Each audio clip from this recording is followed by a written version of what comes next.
महाराज जी ऐसे में मन की तृप्ति कैसे होगी? हाँ, भगवान से ही होगी मन की तृप्ति। और ये पवित्र हृदय का लक्षण है कि उसे संसार अरुचि में लगने लगे और सत्कार्य जैसे माता पिता की सेवा, संत सेवा, गौ सेवा, पशु पक्षियों की सेवा, समाज सेवा, ये प्रिय लगने लगे, परोपकार प्रिय लगने लगे और भगवान से प्रीति होने लगे, नाम अच्छा लगने लगे।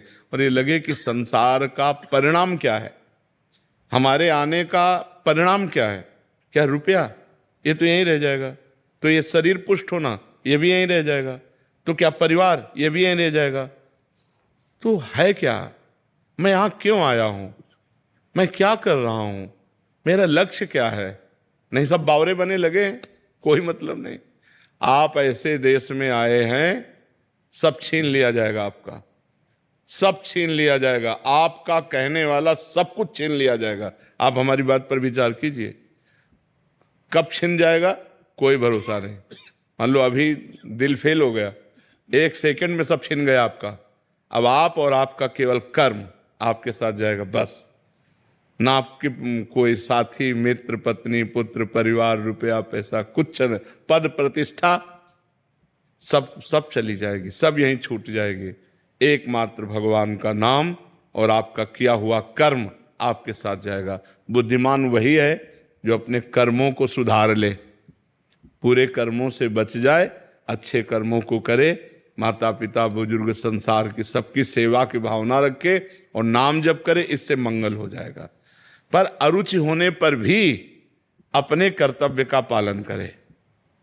बस ये ध्यान रखना है कि जैसे आप डॉक्टर हैं, आप हजारों के दुख को निवृत्त कर सकते हैं, तो आपकी अरुचि होने पर भी आपको पूरी योग्यता के साथ मरीज के साथ व्यवहार करना है।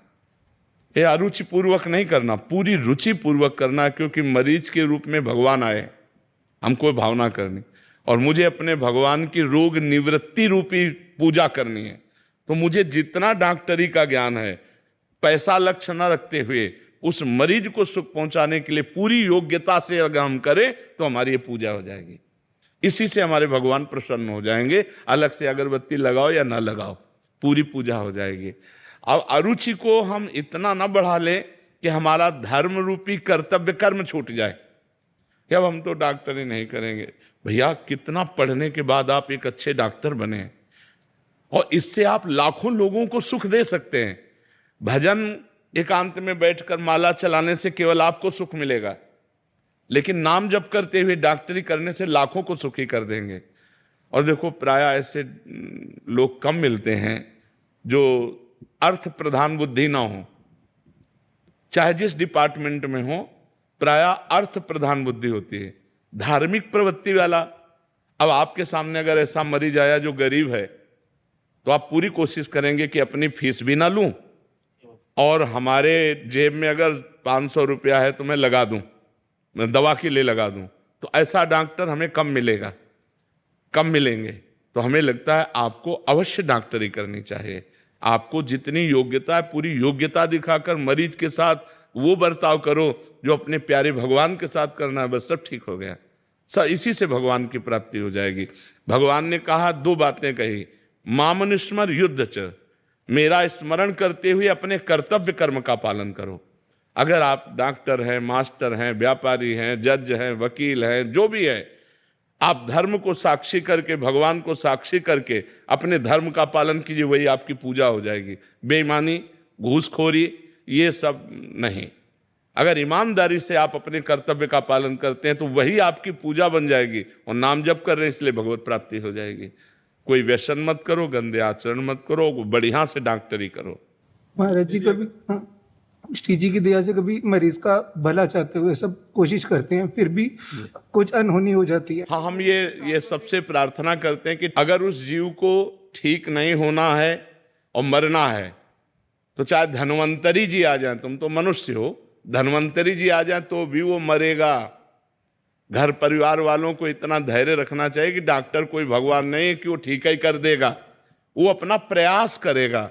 अब वो नहीं ठीक होता है, वो मर जाता है, तो उसका भी तो भाग्य है, उसका भी तो प्रारब्ध है। हाँ, डॉक्टर को कमी नहीं रखनी चाहिए, अपनी योग्यता भर पूरा प्रयोग करना चाहिए अपनी डॉक्टरी का, और फिर इसके बाद जो फल आता है वो उसके भाग्य की बात है। उसमें डॉक्टर क्या करे? अब उस डॉक्टर को लड़ो और मारो कि तुमने ऐसा नहीं, ऐसा नहीं। हाँ, कुछ हम ये नहीं कहते, कुछ प्रमादी होते हैं, कुछ अर्थलोलुप होते हैं, हम उनकी बात नहीं करते, लेकिन जो धर्मात्मा हैं, जो अपने कर्तव्य का पालन करते हैं, उनके द्वारा जो डॉक्टरी की जा रही है, अगर मरीज ठीक नहीं हो रहा, उसका परिणाम ठीक नहीं आ रहा, तो मरीज का भी प्रारब्ध है उसमें डॉक्टर का ही दोष न दिया जाए, मरीज का भी प्रारब्ध होता है। जी। निधि अग्रवाल जी, वेस्ट बंगाल। राधे राधे। राधे राधे महाराज जी। महाराज जी, आपके चरणों में कोटि कोटि। महाराज जी, आपके सत्संग के माध्यम से गुरु महिमा और जीवन का लक्ष्य समझ पाई। महाराज जी, मैंने गुरु दीक्षा ले रखी है, लेकिन ज्ञान के अभाव रहने के कारण जैसे भजन होना चाहिए था वैसे नहीं हुआ। गुरु अपराधी सी महसूस करती हूँ। जैसे कि आप कहते हैं कि गुरु तत्व एक ही है, हमारे गुरुदेव अंतर ध्यान हो चुके हैं, मैं आप में गुरु स्वरूप देखती हूँ। महाराज जी, हमारे गुरु मानस जाप और मानस ध्यान की साधना बताते थे, लेकिन मेरा ध्यान ठीक से नहीं हो पाता, मन भटकता है। गुरुदेव, आप नाम जाप पर जोर देते हैं कि कलयुग केवल नाम आधारा, तो महाराज जी मैं सिर्फ नाम जाप करूं तो क्या कल्याण हो जाएगा, अगर ध्यान और साधना ये भी ना हो? बिल्कुल बिल्कुल बिल्कुल। जानबूझकर आग को छुओ, या धोखे से आग छू जाए, या कोई जबरदस्ती छुआ दे, तीनों प्रक्रियाओं में आग में दाहिका शक्ति वो जला देगी आपको, वो आपको ताप पहुंचाएगी। ऐसे नाम में पाप नाशक, भगवदानंद प्रदान करने वाली, भगवत साक्षात्कार करने वाली शक्ति है। तो भाव कुभाव अनख आलसहु नाम जपत मंगल दिशि दसहु। चाहे भाव से जपो, कुभाव से, आलस्य से जपो, चाहे जैसे जपो, तुम्हारा मंगल हो जाएगा। जैसे अग्नि को किसी भी भाव से छुओ वो जला देगी, जैसे विष में मारण शक्ति है, वो मार देगा। तो श्रद्धा से पियो तो मर जाओगे, अश्रद्धा से पियो तो मर जाओगे, और कोई भूल से पिला दे तो मर जाओगे। तो जब ये प्राकृतिक वस्तुएं अपना प्रभाव दिखा के रखती है, तो नाम तो चिदानंदमय है। भगवान राम का, कृष्ण का, हरि का, जो भी नाम प्रिय हो, यदि नाम जप करोगे तो आपका मंगल होगा, निश्चित इसी से भगवत प्राप्ति हो जाएगी, और हो गई है।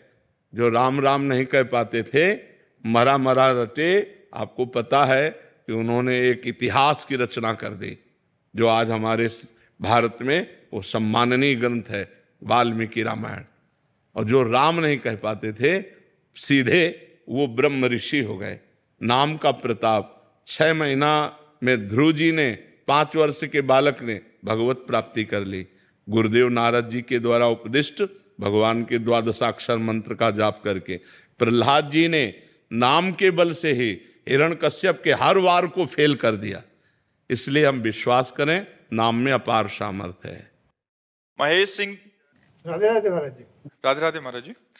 महाराज जी, ईश्वर का स्वरूप क्या है? वो साकार है या निराकार? पहली बात तो अलग है या सृष्टि ही ईश्वर? अनिर्वचनीय स्वरूपम, पहला उत्तर है अनिर्वचनीय स्वरूपम। राम अतर्क बुद्धि मन वाणी, मत हमारे या सुनो भवानी। ईश्वर क्या है यह निर्वचनीय है, फिर भी ब्रह्म ऋषियों ने उनका वर्णन किया है।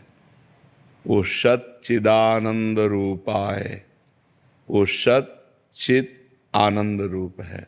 फिर आगे कहा विश्वोत्पत्त्यादि हेतवे, वही विश्व के उत्पन्न करने का हेतु है। हेतु का मतलब वही विश्व बना हुआ है, उसके अलावा विश्व नाम की कोई चीज नहीं। मत्ता परतरम नान्यत किंचिदस्ति धनंजय।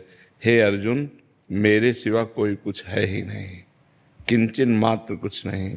वेद कहता सर्वम खलविदम ब्रह्म, नेह नानास्ति किंचन। ब्रह्म के सिवा किंचन मात्र कुछ नहीं है। उपनिषद कहता ईशावास्यमिदं सर्वम यत् किंचे जगत्याम जगत। ईश्वर के सिवा किंचन मात्र जगत में और कुछ नहीं है। हरिवंश महाप्रभु कहते हैं ये क्रूरापि पापिनो न च सताम संभाष्य दृश्यास्ते सर्वान वस्तुतया निरीक्ष परम स्वाराध्य बुद्धिर्मम। जो दुष्ट दिखाई दे रहे, पापी दिखाई दे रहे, घोर निंदनीय है, वार्ता करने योग्य भी नहीं है, वो भी साक्षात राधा वल्लभ लाल है, ऐसी मेरी दृष्टि है। गोस्वामी तुलसीदास जी कह रहे हैं जड़ चेतन जग जीव जत सकल राम में जान, बंदों सबके पद कमल सदा जोरी जुग पान। सी राम में सब जग जानी, करो प्रणाम जुर्जुः। पहला उत्तर है अनिर्वचनीयम ब्रह्म स्वरूपम। वो वाणी प्राकृतिक है, बुद्धि प्राकृतिक है और वो अप्राकृतिक चिदानंद है। वाणी सीमित है, वो असीम है। बुद्धि एक देशी है, वो अनंत है। जैसे सीप में समुद्र नहीं नापा जा सकता, ऐसे बुद्धि से परमात्मा का आकलन नहीं किया जा सकता, क्योंकि बुद्धि एक प्राकृतिक वस्तु है। वाणी एक इंद्रिय, वाक इंद्रिय है, ये प्राकृतिक है और वो अप्राकृतिक चिदानंदमय है। फिर जब हम उसका ज्ञान प्राप्त करते हैं तो सब कुछ वही है, उसके सिवा कुछ नहीं है। वही प्राकृतिक है, वही अप्राकृतिक है। जैसे शास्त्रों में वर्णन आया है, अष्टधा प्रकृति से ही संपूर्ण सृष्टि प्रकट हुई है। पृथ्वी, जल, वायु, अग्नि, आकाश, ये पंच महाभूत, मन, बुद्धि और अहंकार, ये तीन। तो 5 3 8, अष्टधा प्रकृति और भगवान का अंश जीवात्मा, इसी से संपूर्ण। तो भगवान का अंश भी भगवान स्वरूप है और अष्टधा प्रकृति भी भगवत स्वरूप है। जब लौट के देखो तो सब भगवान ही है। पर जब हमें जानना होता है तो 2 पद्धतियां स्वीकार करते हैं, एक है और एक नहीं है। उपनिषदों में, शास्त्रों में वर्णन आया, जैसे ब्रह्म सत्यम जगन मिथ्या, ये सिद्धांत से चलते हैं। और जब पहुंच जाते हैं तो वहां से देखते हैं तो सर्वम खलमिदम ब्रह्म, कुछ मिथ्या नहीं, सब वही परमात्मा बना हुआ है, दूसरा कोई नहीं है। समझ में आ रही बात आपको?